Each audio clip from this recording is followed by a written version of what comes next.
Leading causes of people leaving California. Do you ever wonder why people leave California? The high cost of living, the financial crisis, the high crime rate, the high state taxes, and many other factors are only a few of the causes of this development. Numerous famous locations, gorgeous scenery, opulent infrastructure, idyllic beaches, and interesting job prospects may be found in California. Additionally, it has the fifth best economy in the world. But why are so many people leaving California, one could ask? More than half of Californians, according to recent research by UC Berkeley, are considering moving. Since 2000, domestic migration has caused the state's population to decline. Nevertheless, natural population growth and foreign migration have kept the state's population expanding at a 0.35% pace as of 2016. Here are our best guesses as to what a Californian would think about when deciding to move and where the math might lead them. Only last year, about 700,000 people moved away from California.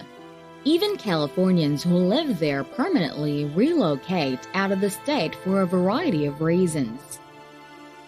1. Cost of living is high. Living in California is pricey. The cost demanding relocating candidates range from those who are experiencing financial difficulties to those who have a steady income, such as seniors, and a new group created during the pandemic, an employee who can work remotely. Think at what the Federal Bureau of Economic Analysis's Interstate Price Parity Cost of Living Index of California tells us about possible affordable relocation options. It shows that the state is expensive to live in. 2. Increased state taxes. Legislators seek to raise the marginal income tax rate from 13.3% to approximately 17%. The decision would not only impact wealthy Californians, but also small business owners, the majority of whom already face difficulties because of COVID-19 lockdowns and shutdowns.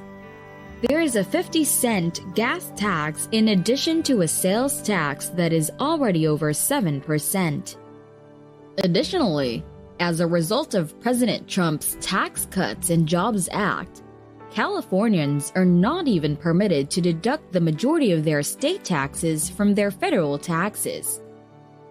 California is one of only 2 states with a tax rate of more than 10%, despite the fact that taxes are high in other states. The other is Hawaii.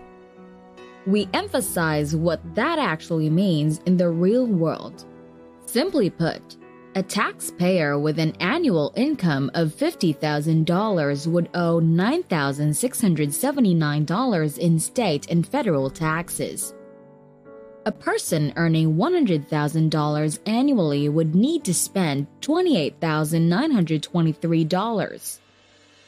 Those who earn $500,000 a year would pay a staggering $210,949 in taxes.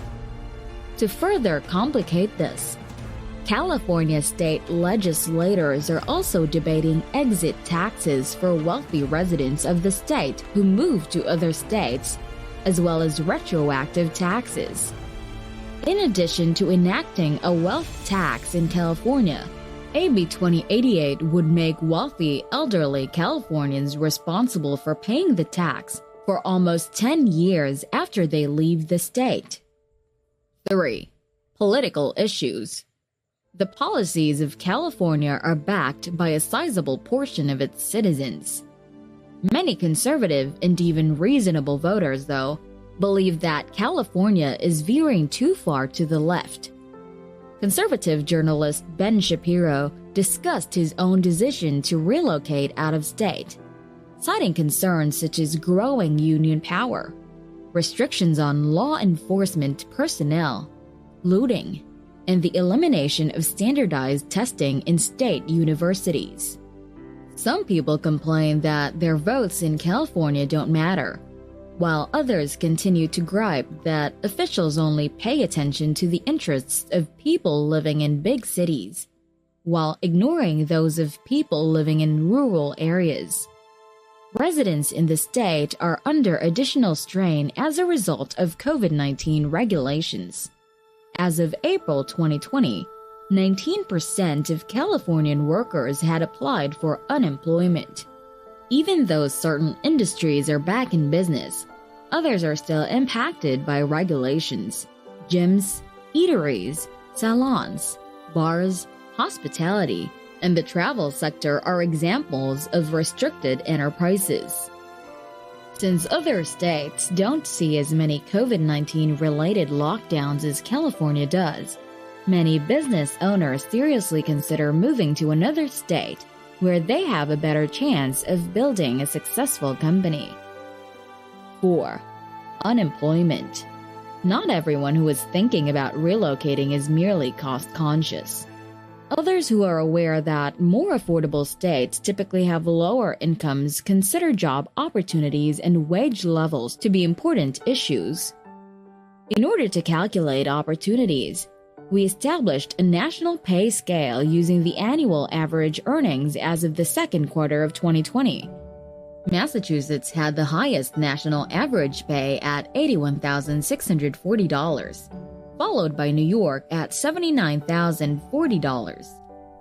Third place, California came in at $76,336 and is a major factor in why many people choose to stay. Washington placed fourth with $74,048, followed by Connecticut, $73,164, and New Jersey, $71,552. The value of their revenues is influenced by numerous things. Start with being able to maintain employment. With a median unemployment rate of 2.7% from 2015 to 2019, North Dakota stands out as the state where you don't run the greatest chance of losing your job. Hawaii came in second, followed by New Hampshire at 2.8%, Nebraska and Vermont at 3%, then Iowa and South Dakota at 3.1%. 5. Crisis in housing.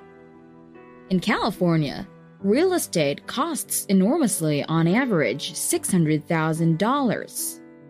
Furthermore, according to the most recent data from Zillow, California's median rent in mid-2020 will be $2,800, which is higher than the $1,600 national average. Simply put, you cannot afford to live in a state if you are not affluent or willing to move in with friends or family.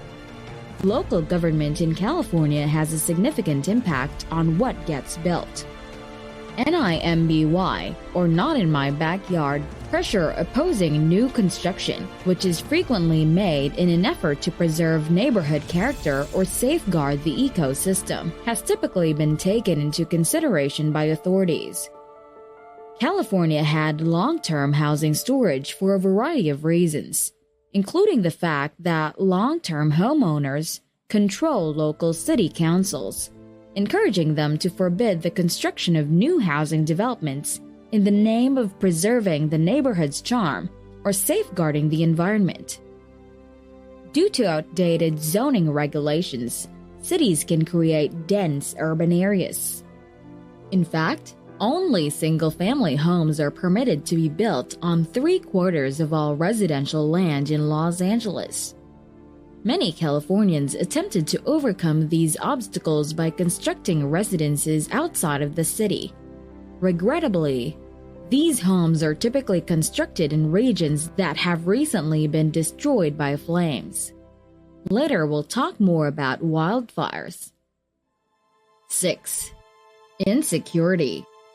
Many people believe that the COVID-19 regulations are to blame for the rise in violent crime.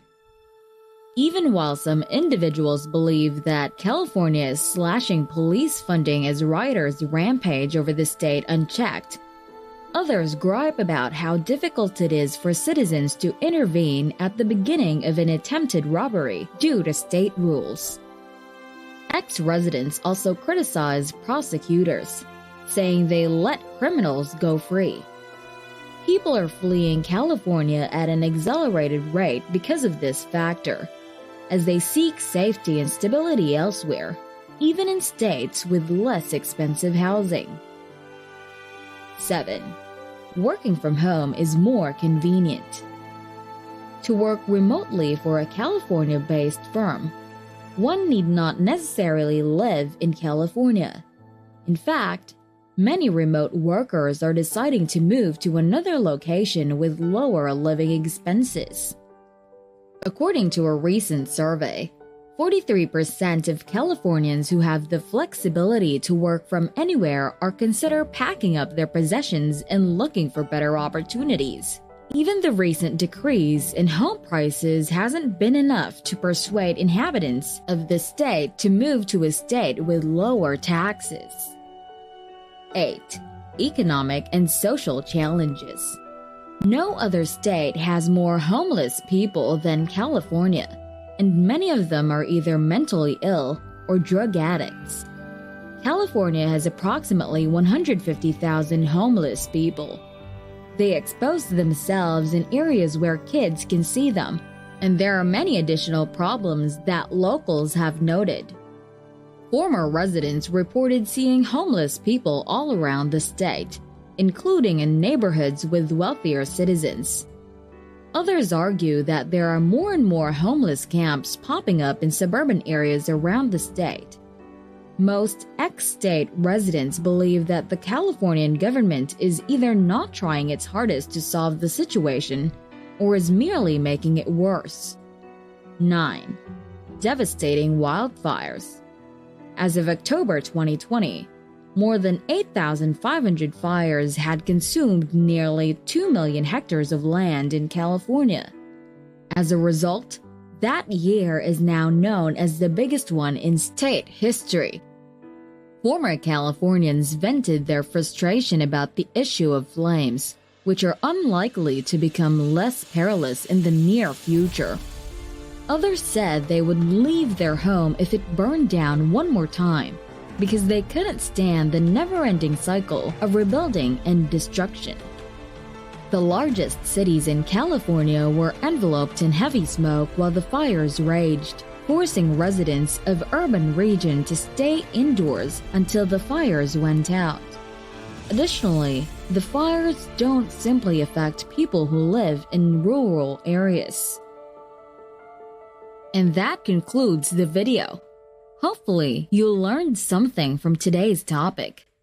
Please leave a like, subscribe to this channel, and hit that notification bell icon so you're always updated with our newest videos. Thank you for watching. See you on the next one.